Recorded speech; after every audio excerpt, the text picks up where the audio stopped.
무안 나들목부터 정체가 극심합니다. KBS 교통정보센터였습니다.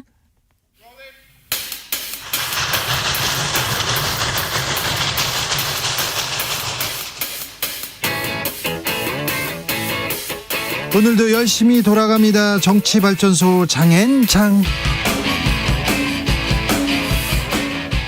정치평론계 최고수 두 분 모셨습니다. 장성철 공론센터 소장. 네, 안녕하세요. 장윤선 정치전문기자 어서 오세요. 네, 안녕하세요. 네. 목이 메었네요. 그러게 갑자기. 막 목이 메어가지고. 뭐예요? 아니 장 소장님이. 주진우 앵커님을 오랜만에 뵈니까 네. 목이 메어가지고. 그래요? 네. 언제까지 볼 수 있나? 언제까지 볼 수 있나? 네, 그런 거잖아요. 네. 어느 날 갑자기 셋다 주진우 라이브잖아요. 라이브. 네. 살아남아야죠. 라이브 살아남아라. 예. 왜 또 이런 소리? 자, 윤관석 이성만 의원 체포 동의안 결국 부결됐습니다. 어찌 보셨습니까, 장윤선 기자님? 원래는 사실은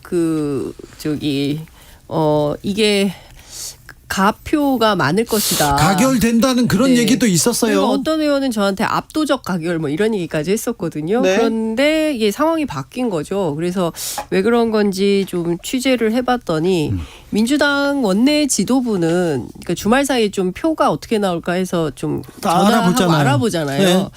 그랬더니 파악이 좀 잘 안 되더라는 거예요. 그래서 네. 좀 이상하다 이렇게 생각을 했대요. 그랬더니 이제 그 부결이 나온 이런 상황인데 전반적으로 다선 의원들 사이에는 이런 기류가 있었던 것은 사실이에요. 한동훈 검찰이 국회를 너무 그 혐오 집단, 특히 네. 민주당을 향한 정치 혐오가 너무 심각하고 아무 때나 들어와서 압수수색하고 아무 때나 이제 필요한 정보 가져가도 되는 거냐. 그러니까 특히 이제 지난번에 왜 돈봉투 사건 수사한다면서 국회 사무처 상대로 현역 의원실 뭐 본청 포함해서 29군데 자료 받아갔잖아요. 이런 등등에 대해서 굉장히 불쾌감을 기본적으로 가지고 있었던 게 있고, 그래서 더 이상 검찰이 뭐 이렇게 뭐 압수수색 뭐 이런 거 하는 것에 대해서 동의하거나 도움 주면 안 된다 이런 기류가 있었던 것도 사실이고요. 그리고 한동훈 장관 발언도 굉장히 자극이 됐었던 것도 사실이죠. 그러니까 여러 가지를 이렇게 종합해 보면 물론 윤관석, 이성만 두 의원이 방방이 찾아다니면서 저 사실이 굉장히 억울합니다. 녹취록밖에 없고 그밖에 다른 증거 자료도 없기 때문에 뭐 이런 이제 법원 가면 무죄 받을 수 있습니다 이렇게 주장을 한 뭐 여러 가지들이 이제 종합해서 이런 결론이 나온 거 아닌가 싶습니다. 장성철 소장님. 민주당 의원들이 상당히 부적절한 선택과 판단을 했다라고 말씀드릴 수밖에 없습니다. 국민의 대표인 국회의원들은요, 항상 모든 판단의 기준과 잣대는 국민이어야 해요. 국민들이 우리를 어떻게 볼 것이냐, 우리가 어떠한 판단과 선택을 하면 국민들이 어떻게 판단할 것이냐, 그것을 봐야 했는데 어제 순간적으로 감정이 좀 복받쳤던 것 같습니다. 당연히 이거를 만약 부결시키게 된다면 방탄 얘기 나올 겁니다. 네, 민주당은 부정, 부패, 비리 혐의가 있는 의원들을 감싸고 보호하는 그런 정당 프레임에 딱 갇히게 돼 있거든요. 민주당이요, 혁신위원회를 구성해서 당을 혁신하자라고 한 근본적인 출발점이요, 돈봉투 사건 때문에 그랬어요. 예. 그랬는데 그거를 자기 부정하는 행위를 해버렸단 말이에요. 혁신하겠다라고 혁신위원장 이제 곧 얼마 있으면 발표한다고 해놓고 혁신의 출발점이 됐던 사건에 대해서는 보호하는 그런 역할을 했단 말이에요.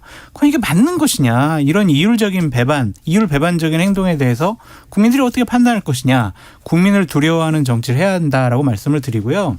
이번에 깨끗하게 자, 우리는 부정, 부패, 비리, 우리 사람이라도 이거 연루된 사람들, 조금이라도 의혹이 있는 사람들에 대해서는 보다 더 엄격한 잣대를 들이댑니다. 그래야 우리가 국민의힘과 윤석열 정권을 제대로 명분 있게 비판할 수 있습니다. 이렇게 판단해서 만약에 이거를 가결시켰다면요, 국민들이 다르게 봤을 텐데 국민들이 아유 그래 민주당 역시 안 되는구나, 그런 실망감을 준 것이다라고 보여집니다. 기본적으로는 어찌 보면 이제 한동훈 장관의 전략을 알고도 당한 이런 케이스인 것 같아요. 근데 한동훈 장관은 모르진- 아니라고 그러잖아요. 아니라고 하긴 하는데 실제로 이제 그 가능성이 높다고 보고 모르진 않았던 것 같아요. 네. 예, 또 자극할 것이다. 더 심한 각도로 자극할 것이다라는 것을 알고 덧친 줄 알면서도 빠진 이런 측면이 좀 있어 보이긴 한동훈한테 해요. 알고도 당했다. 그런 측면이 좀 있어 보이더라고요. 근데 이런 것 같아요. 민주당 내부에 흐르는 분위기는 검찰을 맨날 뻑하면 민주당을 향해서 그 무슨 범죄 집단, 비리 집단 막 네. 이걸로 낙인 찍고 뭘 해도 민주당에 대해서는 계속 때리고 국민의힘은 다 봐주고 그 김연아 전 의원 수사도 제대로 안 하고 최근에 불거진 여러 가지 사건 황보승 의원 사건도 네. 그렇고 등등에 대해서 불평등하다라는 생각을 하고 있는 것이죠. 근데 그럼에도 불구하고 앞서 말씀하신 대로 벌써 4번째 부결이기 때문에 민주당에 대해서 국민들이 보는 시각은 고울 수는 없다 이런 생각이 좀 듭니다. 그리고 체포동의안이 가결된다고 해서 바로 구속되는 거 아니잖아요. 그렇죠. 법원에 가서 판사 앞에서 그런 범죄 혐의에 대해서 구속할 만한 사안인지 아닌지 판단 받아 보라는 거잖아요.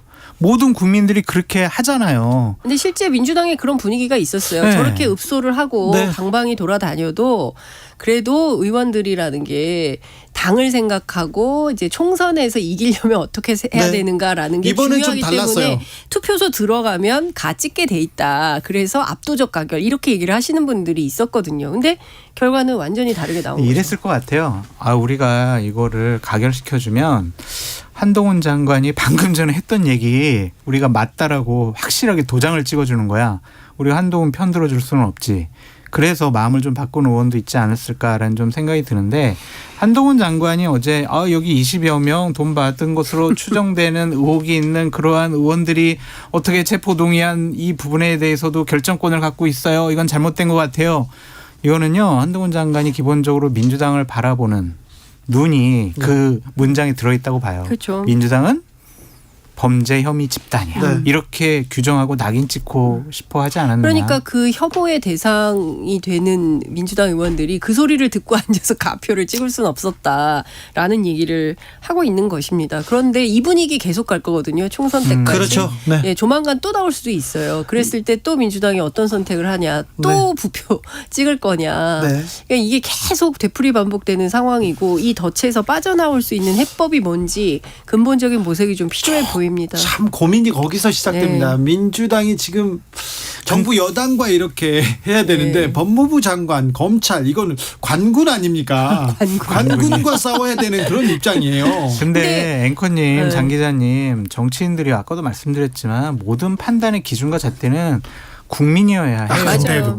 언제 정치인들이 국민 국익 따졌습니까? 아니 근데 왜냐하면 선거를 앞두고 있잖아요. 그런데 국민들의 선택에 의해서 다시 배지를 달 수가 있느냐 없느냐가 판단되잖아요. 근데 그런 척 다 국민을 위해서 희생한 국민을 위해서 내려놓는 척 해야 되는데 그게 좀 안 되는 것 같아 다. 안 되죠. 그렇죠. 어렵죠. 그게. 네. 그리고 검찰이 휘두르는 칼에 네. 맞아야지 어떡하겠냐 이런 생각도 하는 분들도 있어요. 그리고 잘못했잖아요. 당사자들 육성이 나와가지고 근데 이런 돈을 얘기합니다. 어떻게 만들 민주당 잠깐만요. 내부에서는 돈을 어떻게 만들어 볼까? 돈을 어떻게 나눠줄까? 나 돈 누구한테 뺏겼어? 이런 육성들이 다 나왔단 말이에요. 근데 잘못된 거죠. 그게 그러니까 윤관석 의원 주장에 따르면 네. 얼마든지 법원에서 해명이 가능한 내용이라고 말을 하고 있다는 거예요. 그래서 법원 가서 무죄 받을 수 있다라고 보는 분들도 꽤 많아요. 민주당의 검사 출신, 뭐 변호사 출신, 판사 출신 그래서 많잖아요. 이번에는 가결되더라도 상관이 없다. 증거 인멸 도주의 우려가 없는데 왜 이걸 피하느냐 이런 그러니까요. 얘기가 민주당 내에 있었어요. 그렇죠. 그러니까요. 맞습니다. 잘못된 거라는. 그렇죠. 한동훈 장관이 이제 다 민주당에서 범죄 혐의 집단으로 이렇게 매도한 거 아니냐 이렇게 비판하자 한동훈 장관이 공당이 하기에는 참 구차한 변명 이렇게 또 얘기를 합니다. 한동훈 한마디도 장관답게 네. 맞받아 쳤네요. 한마디도 이렇게 지지 앉아요. 않아요. 네. 네. 이원택님께서 이건 뭐 자기 캐릭터니까요. 네. 예. 맞는 말이죠, 근데. 구차한 변명이지 뭐. 이원택님께서 20명을 언급해서 부결 찍도록 유도한 겁니다. 내년 총선 때까지 돈 봉투로 시끄럽게 할 거예요. 얘기하는데 내년 총선 때까지 계속해서 이 문제하고 코인 문제가 계속 아니 새로운 아이템들도 있는 것 같아요. 그럴까요? 흉흉해요. 네, 또 얼마나 많은 사람들이 얘기하는 거지. 장영주님, 장윤선 기자님 응원합니다 얘기하시고요. 조윤선님께서는 장성철 소장님 좋아합니다 얘기합니다. 조윤선 그 장관님? 장관님께서 아유, 조윤선 아니, 장관님이 조윤신. 조윤신. 네, 감사합니다, 조윤신님. 감사합니다. 커피 쿠폰 좀 드리세요. 돈이 없어요. KBS잖아요. 자, 국민의 방송인데. 네. 이동관 특보 얘기는 어떻게 흘러갑니까? 임명을 할 것 같아요. 네, 논란이 있고 여러 가지 다른 의견들을 네. 많이 이제 주위에서 얘기를 하고 있는데 네.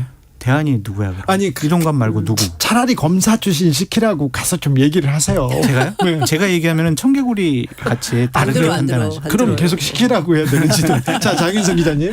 그러니까 이제 그 대통령실 주변 취재를 하면 대체로 많은 분들이 이거 안 됩니다. 이분 하시면 안 됩니다. 아니 되옵니다. 계속 보고가 올라가고 있대요. 근데 그래요? 예, 그 중에 한 분이 됩니다. 이런 분이 있다는 거예요. 제가 그분이 누구라고는 얘기를 못 하겠지만 어쨌든 대통령은 그래? 그렇다면 뭐 할 수 있겠다. 특히 이제 어쨌든 국회 과방위원장을 먼저 윤핵관이라고 하는 그 장제원 의원이 이제 자리를 하게 됐지 않습니까? 예. 그분이에요? 아니요. 왜 이러세요? 유도신문하지 마세요. 좋아, 유도. 예. 근데 여하튼 지금 상황이 그래서 어쨌든 대통령실은 반대가 있더라도 해야 될 역할이 있기 때문에 이분을 꼭 지명을 해야겠다라는 분위기인 것 같고요. 이르면 이번 주 안에 네. 임명을 한다는 것 같습니다. 임명을 해놓고 지금 순방에 나설 건지 그런데 고집부려야 될 문제인지 참 모르겠어요. 지난번에 이동관 특보가 이렇게 유튜브에 가가지고 뭐 제대로 된 보수우파 지상파 안 본다 그렇게 얘기하면서 보수 언론과 재계가 보수를 떠받치는 축이었다. 이 얘기도 굉장히 좀 의미심장합니다. 그렇습니다. 아니 의미심장한 게 아니라 이런 분이 방통위원장을 하면 되겠습니까? 아니 방송통신위원회 위원장 한상혁 위원장이 80년대 민주화운동에 초석을 놓았던 민원연 대표에다고 공정성이 없다. 뭐 무슨 균형 감각이 없다. 이렇게 얼마나 많은 비판을 했습니까? 그런데 이분은 아예요. 사람들이 요새 그 보수우파 제대로 된 분들은 텔레비전 안 본다 이렇게 아예 명토 박아서 얘기를 해버린 겁니다. 2019년도에. 네, 2019년도에. 그리고 뭐 적을 우리가 알아야 된다. 여기서 적은 문재인 정부 얘기하는 거거든요. 그러니까 모두에게 공평한 그야말로 공론을 형성해야 되는 공영방송의 사장을 임명하고 그리고 그런 방송을 관리해야 되는 수장으로서 상대방을 적이라고 규정하는 분이 그리고 보수 우파 아니 대한민국에 보수 우파만 있어요? 진보도 있어요. 저처럼 중도. 진보 좌파 중도요? 검정색 중도. 보수 참칭도 있고 그런 건데 말씀해 주신 대로 보수를 떠받치는 몇 개의 축이 있는데 밉든 곱든 보수 언론 재계 가로 열고 전경련 경총 공무원 조직 경찰 이게 다 무너졌다라고 주장을 하면서 최근에 보수 언론이 열심히 하는데 왜 섭섭하게 이러냐라고 하는데 과거보다 컨트롤이 심해진 거는 종편 제어가 승인 때문에 그렇다. 이거 정권 눈치 보는 게 사실이다. 이런 주장을 합니다. 종편 만드는데 1등 공신이 이동관 수석이었어요. 당시에. 그리고 그때도 우리가 조중동매 보수 언론의 문제점 얼마나 많이 얘기했습니까? 특히 5.18 왜곡, 막말 초반에 종편 초반에 그 얘기 안 되는 막말 논란 얼마나 심각했습니까? 이거를 다시 반복하겠다는 건가요? 이게 바로 윤석열 정부가 말하는 제대로 되는 그 언론 정책이라고 할 수 있는 건가요? 저는 참 심각하다고 생각합니다. 2017년도에 이제 문재인 대통령이 집권을 하고 나서 KBS나 MBC 같은 경우에는 보수 우파 쪽에서 보기에는 상당히 좀 편파적이고 편향됐다라고 볼 수밖에 없겠죠. 그러니까 여러 시사 프로그램의 사회자라든지 패널 출연이라든지 뉴스에서 보도되는 여러 가지 사항들을 보면 상당히 문제점이 많았다라고 판단을 하고 그 부분에 대한 이제 분노가 많이 쌓여 있었던 것 같아요. 그러니까 그런 것들을 이제 본인들은 이제 방송 정상화라고 그러고 야당 쪽에서는 방송 장악이라고 이렇게 얘기를 하는데 참 이러한 부분들이 계속 집권을 하면 권력이 바뀌면 계속 반복되는 것 같아서 참 안타깝다라고 말씀을 드리고요. 이동관 특보가 만약 방통위원장으로 지명이 되면은 네. 세 가지 논란의 축이 있어요. 하나는 자녀 학폭 문제가 있고 또 하나는 청와대 시절에 홍보수석을 했었을 때 방송을 장악하려고 했던 그러한 과거의 행적들에 대해서 또 하나는 2018년도 19년도에 패널로서 네, 방송 보수 패널로. 우파 쪽 종편에 출연을 많이 했거든요. 거기 아주 주옥 같은 말을 많이 했어요. 네. 그것들이 이제 이동관 특보를 공격할 또한 검증할 중요한 수단이 될 것 같은데 네. 저는 상당히 좀 우려스럽고 걱정되는 말을 좀 드리고 싶은 게 뭐냐면 이분이 어쨌든 적임자라고 생각하는 이유는 뭐냐. 결국에는 공영방송을 정상화 시키겠다라는 거잖아요. 그분들이 말하는 정상화란 주진우 이제 네. 그 사회자를 집에 보내고 사회자 뭐 이런 거요? 자리에서 이제 물러나게 하는 거예요. 물러나게 하는 거다. 그게 방송 정상화라고. 그렇게 이제 판단하는 것 같아요. 일부에선. 뭐 그렇게 좌파적 발언도 안 하던데. 네, 그렇죠. 근데 그쪽에서 이제 그렇게 생각할 것 같고, 왜냐하면 이제 이름이 또 오르내리고 있으니까. 그러니까 그러한 것들을 할 가장 적임자다, 노하우를 알고 있다, 그렇게 생각을 하는 것 같은데 네. 그것이 과연 내년 총선에 국민의 선택을 받는데 도움이 될지. 네.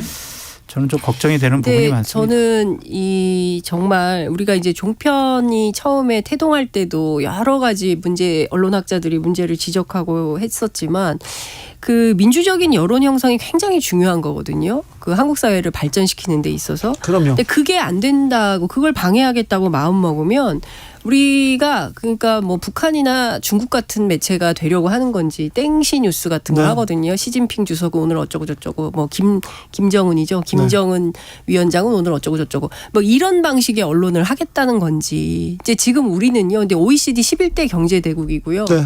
세계 한 5위권의 국가력을 갖고 있는 나라예요. 그런 나라에서 언론을 가지고 네. 특히 공영방송의 역할이 분명함에도 불구하고 민주적인 여론 형성을 방해하고 거기다 더 큰 문제는 정치 혐오를 끊임없이 조장을 하면서 정치에 대해서 아주 불편한 감정을 국민들이 갖게 만드는 측면이 있어요. 그리고 더 심각한 문제는 거기에 패널로 막 활동했던 조수진 의원 같은 분, 대깨문 막 이런 얘기를 방송에서 했어요. 그런 분들이 또 국회의원도 되고 또 여당 최고위원도 되고 뭐 이런 그 상황을 만드는 것이 과연 우리 정치에 우리 언론 발전에 도움이 되는 것인가? 네. 저는 좀 자문해볼 필요가 있겠다라는 생각이 좀 듭니다. 좀 드리고 싶은 말씀이 뭐냐면 역사가 참 반복되는 것 같은데 박근혜 이명박 정권 때 우리가 당했어. 그러니까 문재인 정권 들어섰으니까 우리가 받은 만큼 되돌려주겠어. 네. 윤석열 정권 들어서니까 이제 보수 우파 성향의 이제 분들이 기회는 왔다. 다시 되돌려 놓겠어라고 네. 생각하는 거거든요. 그럼 다음번에 혹시 또 정권이 바뀌면은 또 반복되는 일이 벌어질 거거든요. 그러지 역사의 않았으면 퇴행인데. 좋겠다라는 좀 퇴행이죠. 생각도 네. 들고 그렇죠. 방송을 장악해서 뭐 하겠어요. 그냥 본인들이 국정 운영을 잘하면 지지도가 높아지고요. 국민들이 또 선택을 해서 선거에 이겨요. 문재인 정권 봐보세요. 아무리 이제 공영방송 KBS, MBC 뭐 방통위원장 바꿔가지고 자신들이 장악하는 그런 모양새를 취하려고 했지만 결국에는 국정 운영 잘 못하니까 부동산 문제 때문에 국민들 화나, 조국 전 장관 때문에 국민들 화나. 그러니까 정권 바뀌잖아요. 뺏기잖아요. 네. 그래서 저는 제발 방송 정상화하셔야 되지 장악하시면 안 된다. 근데 이런 거예요. 이를테면은 바이든 날리면 사태 때 바이든을 날리면으로 보도하거나 아니면 이 자체를 아예 보도하지 말았어야 이게 국익에 부합하는 거다라는 그게 판단을 판단 하고 기준이에요? 있는 거잖아요. 그렇잖아요. 그런데 바이든을 바이든이라고 보도했다고 해서 국적기도 전용기도 안 태우고 이랬던 거 아닙니까? 그 MBC에 대해서 압수수색하고 이런 게 계속 가니까 이게 언론 정책이 어떤 그 감정에 의해서 좌우되는 거 아니냐라는 비판을 하게 되는 겁니다. 저도 뭐 언제 잘릴지 모를 패널의 입장에서 이렇게 뭐 방송 정상화나 장악이나 얘기하는 것 자체가 상당히 모순되는 것 같은데 지금 뭐 윤석열 정부는 잘 가고 있는데 잘하고 있는데 언론의 비판 때문에 그렇죠. 이렇게 박한 점수를 받는다 이렇게 생각하는지 그렇죠. 하는 거 아닌가 이런 생각을 해보고요. 두 번째로는 저는 기도하는 심정으로 말씀. 노무현 정부 처음 들었을 때 뭐 노건평 씨, 민경찬 씨 그런 보도 친인척 비리 보도를 했었어요. 그래서 네. 청문회도 열리고 그랬어요. 네.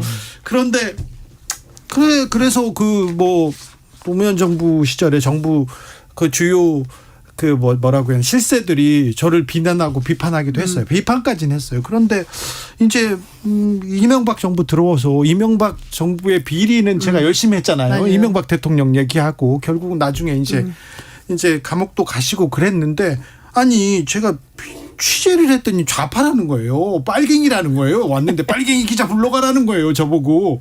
근데 이게 자기네들 말이 안 맞으면 잘못을 해놓고 보도를 하니까 좌파 이거는 말이 안 그러니까 되죠. 사실 보도를 위축시키는 거예요. 사실을 사실이라고 우리가 얘기를 못하게 되는 상황이 그게 언론 정상화라고 말을 할 수 있는 거냐. 그게 정상화라니요. 아닌 거죠. 자, 네. 근데 이제 저도 이제 한 말씀 드려야죠. 그러니까 이제 문재인 정권 하에서는 이제 왜 안 그러셨느냐. 네. 이제 그런 것에 대한 형평성 문제가 있는 것 같아요. 자, 알겠습니다. 간단히 물어보겠습니다. 근데 문재인 정부에서 우파 언론인을 몰아낸 적이 있었어요? 여기까지 장 하고요. 소장님 열심히 활동하셨잖아요. 자, 문재인 정부 때. 여기까지 할게요. 초창기라서. 그때 뭐 우파 참칭 이런 얘기 안 들었잖아요. 근데 그때 이랬어요. 그러니까 박근혜 못 정권 나오게 하고 막 그랬어요. 박근혜 정권 때 되게 네. 활발하게 종편에서 네. 활동하던 보수 우파 쪽 패널 분들이 문재인 정권 들어서는 네. 방송에서 다 사라졌거든요. 다 사라지진 않고요. 거의 다 사라졌거든요. 종편에서는 종편에서 있었고 다 그리고 나왔죠. 그분들 또 팩트 체크에 대해서 이 부분 여기까지 그래요. 하겠습니다. 예, 자, 시간이 네, 간단하게 물어볼게요. 간단하게. 이제 코인 논란이 다시 불거졌는데 이건 또 뭡니까? 김기현 거기에 이제 김기현 대표 아들 얘기는 뭐예요? 그 김기현 대표 아들이 실제로 그 코인 관계된 뭐 그 블록체인 회사에. 대체 불가 토큰 NFT라고 하는 커뮤니티에서 뭐 불장이 다시 왔을 때 다바로 인색 엑싯을 해야죠. 뭐 이런 발언을 하고 어쨌든 그 회사의 이제 임원인데 여기도 코인을 한 거 아니냐 뭐 이런 얘기가 나오는 거고 김기현 대표의 코인 보유액이 얼마나 되는지 밝혀라라는 게 민주당의 요구인 거고 이런 건데 정치인 아들이 NFT나 코인 회사에 들어갈 수는 있습니다. 그런데 김기현 대표가 코인을 가지고 있습니까? 아니 그러니까요. 그래서 핵심이 뭐냐면 공직자 재산 공개에 코인이 빠져 있어서 문제가 돼서 그걸 넣기로 했는데 네. 올해는 국회의원 본인만 하고 직계 좀비속은 빠졌어요. 내년부터 그게 되니까 이를테면 아들이 얼마를 가지고 있는지 그리고 김기현 대표가 뭘 갖고 있는지 등등에 대해서 확인이 필요한데 공개를 안 하니까 알 수가 없잖아요. 그래서 지난번에 국회 정무위 차원에서 의원들이 갖고 있는 거 다 공개합시다라고 결의는 했지만 안 하고 있잖아요. 국회의원들 그러니까 정말. 이게 문제인 거예요. 네. 하기로 했으면 똑바로 하면 되는데 그걸 꼭 꼼수를 부려가지고 올해는 국회의원만 하고 그 자식들이나 뭐 부인이나 갖고 있는 것들에 대해서는 내년부터 합시다. 그 사이에 정리하면 되거든요. 그게 그러니까 이런 게 문제인 거죠. 그게 맞으면은 국회에서 압도적인 의석을 갖고 있는 민주당이 민주당이 먼저. 네, 그렇게 했었어야 한다라는 생각이 민주당- 들고 야당이 먼저 도덕적인 선명성을 가져야 된다. 그래요? 야당이? 네, 전 그렇게 봐요. 정부 여당은 나중에도 된다. 아니 보다 더 경쟁력을 가지려면 네. 야당이 보다 더 엄격한 기준과 잣대를 본인들에게 들이대면 된다라고 그러니까 말씀드리고 민주당은 그게 억울한 거예요. 왜 민주당에 대해서는 엄격한 잣대를 들이대고 국민의힘은 그래도 괜찮고 왜 그래야 국민의힘 되냐. 그래도 된다고 한 적은 없어요. 그러니까 그런 주장을 네. 하더라고요. 예. 자, 근데 그 김기현 대표의 자녀 문제는 그렇게 너무 억지로 민주당에서 공격하는 것이 아니냐라는 생각이 좀 듭니다. 완전히 과학적으로 처리된 거라면 기준에 맞다면 마실 수 있다. 이거 기시다 일본 총리의 말이 아니라 한덕수 국무총리의 말입니다. 국회에서 한 말입니다. 저는 이거를 보고 참 네. 한심스러운 사람들이 국회의원과 국무총리를 하고 있구나라고 생각이 들어서 참 좌절스러웠어요. 왜 굳이 여기까지 일본의 입장을 들어야 될까 이런 아니 생각이- 저는 일단은 먼저 물어본 민주당 의원도 잘못됐다고 생각이 들어요. 하지만 국가의 중요한 정책을 논의해야 될 그런 대정부 질문 자리에서 네. 그럼 마실 거예요 안 마실 거예요? 그렇게 물어보는 사람이나 아니 마실게요 라고 감정적으로 대답하는 국무총리나 다 문제가 있다라고 보여지고요. 네. 국무총리라면은 좀 이랬으면 좋았을 것 같아요. 지금 그거를 먹고 마시는 문제보다는 네. 정부가 정말 국민들이 걱정하지 않으시도록 보다 더 철저하게 과학적인 검증을 하겠습니다. 그렇죠. 이거 정답이네. 저희들 지켜봐 주시고요. 네. 그때 우리가- 저희가 좀 부족하면 의원님께서 다시 한번 꾸짖어 주세요. 국민의 안전보다 더 중요한 건 없습니다. 우리가 네. 잘 챙길 테니까 걱정하지 마세요. 이런 식으로 그렇죠. 얘기. 근데 우리가 한덕수 국무총리가 뭐 오염수를 마시면은 그래 안전하구나 우리도 마셔야지 그러겠냐고요. 이게 그렇죠. 한심스러운 작태가 벌어지고 그렇죠. 있었어요. 그러니까 저는 정치를 희화화시키고 있다라고 생각합니다. 정치인들 스스로. 그러니까 지금 국민들은 오죽 불안하면 소금 사재기를 다 우리가요. 그때 코로나 터졌을 때 저는 그때 이제 중국에 있었는데 그때 사재기가 엄청났었어요. 중국은, 네, 미국은 그렇죠. 그런데 우리나라는 아니, 전 세계가 다 난리가 났었어요. 사재기 안 하는 나라가 없었어요. 그런데 우리는- 한국은 사재기가 없는 나라였어요. 그래서 제가 그렇죠. 그때 야 진짜 자랑스럽다. 우리나라 정말 대단하다. 마스크 진짜 사재. 진짜 선진국이다. 마스크 사재. 사재기가 아니라 마스크 부족했고 부족했고 그때는 마스크가 부족했고 사재기에서 부족해. 아니에요. 아니에요. 누가 사재기? 두 장으로 어떻게 사재기해? 근데 최근에 엄마들이 소금 사재기를 한다는 거잖아요. 소금을. 사재기 정도는 아니고 아니 좀 그래서 가격이 26.8%인가가 올랐다는 거잖아요. 근데 저는 이게 뭐 정부 여당에서는 민주당이 괴담을 유포해가지고 소금값이 올랐다라고 비판을 하는데 저는 정부의 역할이 굉장히 중요한 거예요. 옳으신 말씀이에요. 신뢰할 수 맞아요. 있도록 해야 돼요. 근데 그렇죠. 2020년도에 그린피스 독일 사무소가 논문을 냈어요. 근데 상당히 구체적으로 길게 아주 한번 읽어볼 만한 논문인데 거기에 어떤 얘기가 나오냐면 이런 얘기가 후쿠시마 문제와 관련해서는 후쿠시마 주민은 물론이고 그 일본의 전국 어업협동조합 연맹뿐만 아니라 한국의 반대, 특히 한국의 반대는 이 문제가 일본 밖의 사람들과 공동체에도 영향을 미친다는 사실을 보여준다고 적시하고 있어요. 우리의 반대가 굉장히 중요하다고 쓰고 있습니다. 그리고 런던 의정서라는 게 있잖아요. 우리 정부가 폐기물 및 그 밖의 물질의 투기에 의한 해양오염 방지에 관한 1972년 협약에 대한 1996년 의정서, 런던 의정서라고 하는데 당사국 총회 이런 데 참석해가지고 절대로 안 된다. 해양수 방류 안 된다라는 분명한 입장을 취했었어요. 근데 이게 윤석열 정부 들어와가지고 마실 수 있다. 뭐 이렇게 마셔도 된다. 오염수가 아니라 처리수다. 이렇게 바뀌고 있는 겁니다. 그러니까요. 이러면 외국에서 보기에 저 나라는 정권이 바뀌니까 정부의 기조가 왔다 갔다 하는 이상한 나라가 되는 거거든요.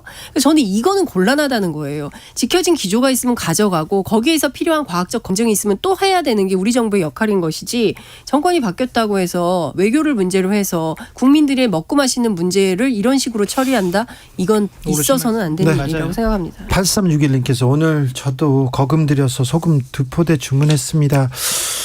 굉장히 우리 시민들의 우리 국민들의 그 의식이 매우 높은데 전 세계에서 정말 첫 손가락에 이렇게 꼽히는 사람들인데 우리나라 이 국민들 문제에 같은 분도 대해서는 없어요. 이 문제에 대해서는 좀 우려하고 있습니다.